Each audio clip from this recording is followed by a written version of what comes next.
Bismillahirrahmanirrahim. Assalamualaikum warahmatullahi wabarakatuh. Perkenalkan, nama saya Muhammad Fadil Mubarok, 3 PPAC dengan NIM 2241104031114. Saya di sini akan menjelaskan tentang sejarah berdirinya Islam di Banyumas, potret masyarakat Jawa Tengah bagian barat sampai selatan, khususnya Banyumas pada pra-Islam. Kehidupan sosial politik, pembahasan mengenai Banyumas sebelum Islam tidak bisa dipisahkan dari dua sejarah kerajaan besar yang menguasai bumi Jawa, yaitu Kerajaan Majapahit di Jawa Timur dan Kerajaan Pajajaran di Jawa Barat. Aluran Majapahit yang kemudian membentuk Banyumas bisa ditelusuri pada setiap sejarah. Aluran Majapahit yang kemudian membentuk Banyumas bisa ditelusuri pada sejarah berdirinya Kadipaten Wirasaba I pada abad 15. Sementara jalur kerajaan Pajajaran dapat ditemukan pada sejarah berdirinya Kadipaten Pasir Luhur pada abad 14 sampai 15. Setelah dua kerajaan besar tersebut, kerajaan-kerajaan di Jawa Tengah bagian timur kayak Demak, Pajang, dan Mataram mengambil alih wilayah Banyumas dengan membangun Kadipaten Wirasaba II dan Kadipaten Banyumas abad 16 sampai 19. Dengan demikian Banyumas sebenarnya hanyalah merupakan kota kabupaten yang merupakan bagian dari baik kerajaan Majapahit, Pajajaran maupun kerajaan-kerajaan di Jawa Tengah bagian timur. Dalam bab Wirasaba diceritakan mengenai asal-usul Katuhu dan Raden Pakuwon Adipati Wirahudaya yang saat itu menjadi Adipati I di Kadipaten Wirasaba pada abad 15. Pada saat itu wilayah Kadipaten Wirasaba I merupakan bagian dari wilayah Kerajaan Majapahit II dari tahun 1429 sampai 1522, tepatnya pada masa pemerintahan Prabu Kertabumi dan Brawijaya V. Kadipaten Wirasaba I di bawah pimpinan Adipati Wirahudaya adalah kadipaten yang tentram dan makmur. Bahkan pada masa kepemimpinan Adipati Anom, wilayah Kadipaten Wirasaba I mencapai Gunung Sindoro Sumbing. Sementara dalam babat Pasir Luhur Banyumas bisa dilacak pada zaman Kerajaan Pakuan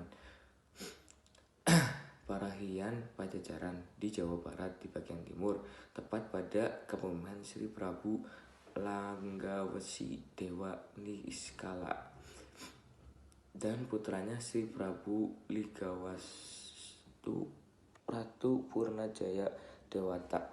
Dari si Prabu Linggawastu inilah lahir 4 putra yang salah satunya dari keempat menjadi bagian dari cerita Pasir Luhur.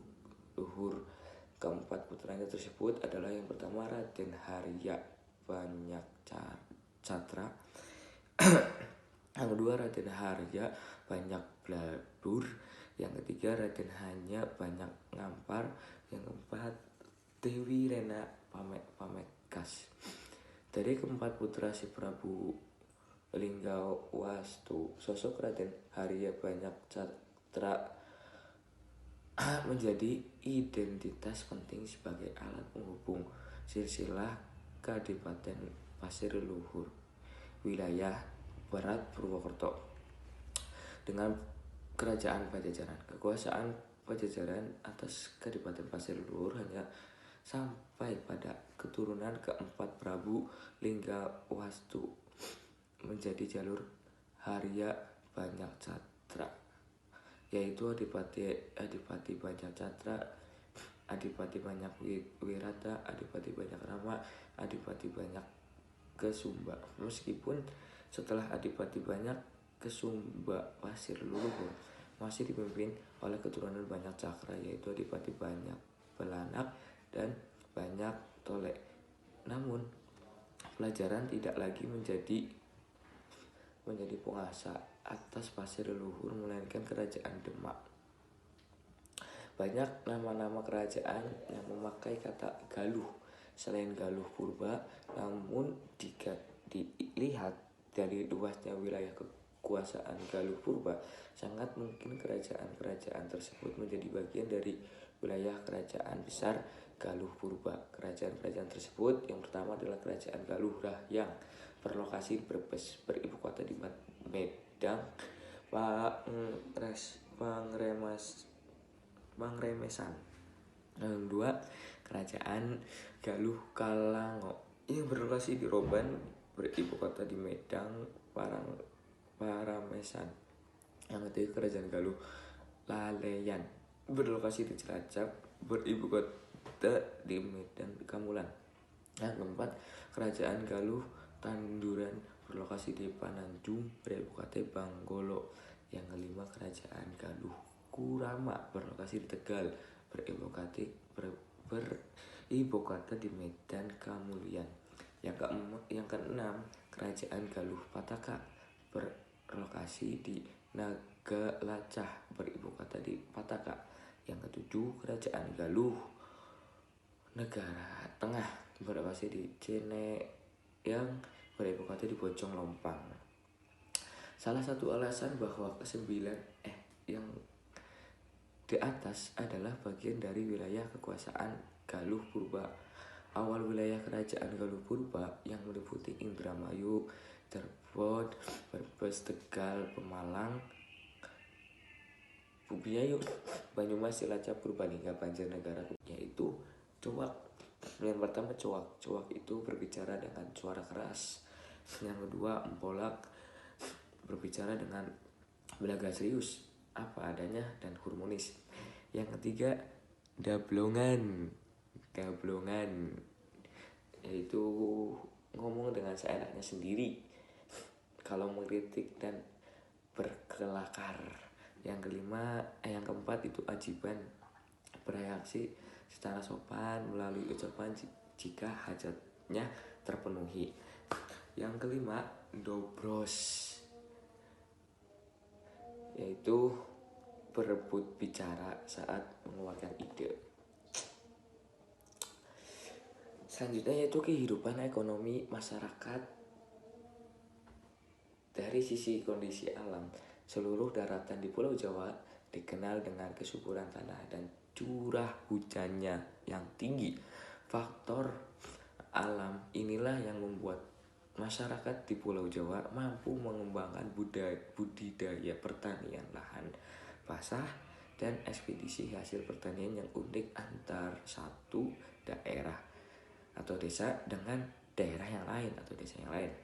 Beberapa daerah yang dikelilingi atau diapit oleh beberapa pegunungan vulkanik serta daratan-daratan tinggi bahkan cenderung terisolasi dari pengaruh sosial politik dunia luar. Pada masa pra-Islam dan kolonialisme Eropa masuk ke Pulau Jawa, masyarakat hanya bertumpu pada sungai-sungai sebagai sarana penghubung antar masyarakat satu dengan daerah yang lain.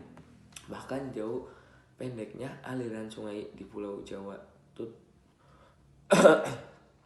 turut membentuk mata rantai kekuasaan yang ada di satu kala itu. Sebagai contoh misalnya aliran sungai Berantas dan Bengawan Solo yang dijadikan salah satu penghubung jarak antara masyarakat satu dengan masyarakat lain telah berhasil membentuk pusat kerajaan besar yaitu Majapahit dan Mataram. Sementara sungai-sungai lain yang umumnya beraliran pendek tidak mampu membentuk relasi masyarakat dalam skala besar, sehingga dari sisi kekuasaan yang terbangun juga relatif kecil.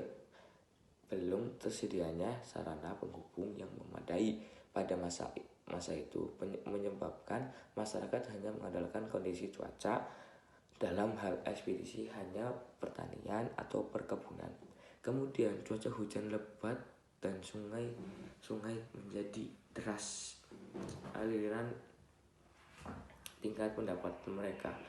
Pola perekonomian masyarakat Jawa termasuk Banyumas sedikit mengalami pengembangan ketika memasuki abad ke-4, di mana kerajaan-kerajaan besar di Jawa Tengah seperti Tarumanegara, Mataram, Majapahit mulai berbuka jalur perdagangan dengan negara-negara lain di kawasan Asia seperti India, China.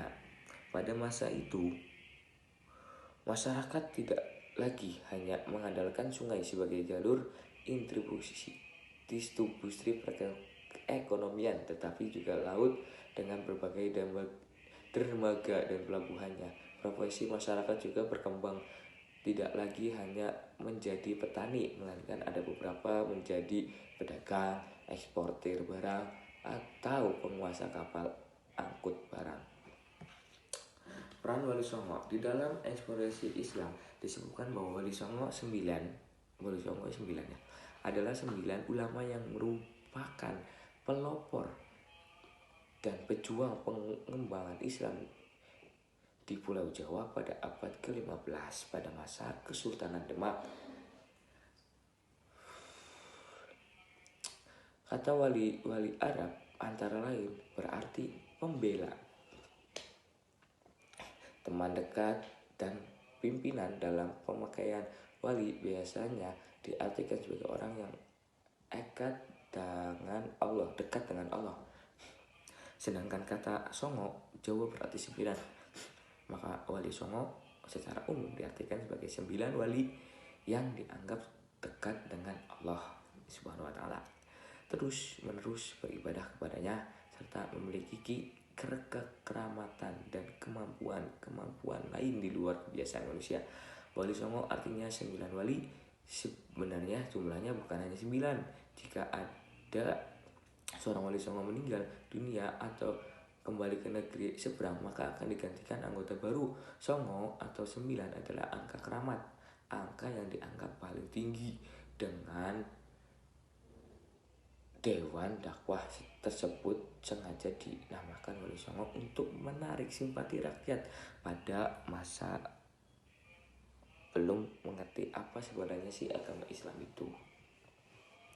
Menurut pertemuan Kiai Haji Bisri Mustafa, bagaimana diuraikan oleh Saifuddin Zuhri, jumlah para wali itu tidak hanya 9, tetapi lebih dari itu. Agaknya 9 orang wali itu mereka yang memegang jabatan dalam 29 pemerintah sebagai pendamping raja atau sesepuh kerajaan, di samping peranan mereka sebagai mubalik atau guru. Oleh karena mereka memegang jabatan pemerintah, mereka diberi gelar sunan, kependekan dari susuhan atau sinuhun, artinya yang dijunjung tinggi, bahkan kadang-kadang disertai dengan sebutan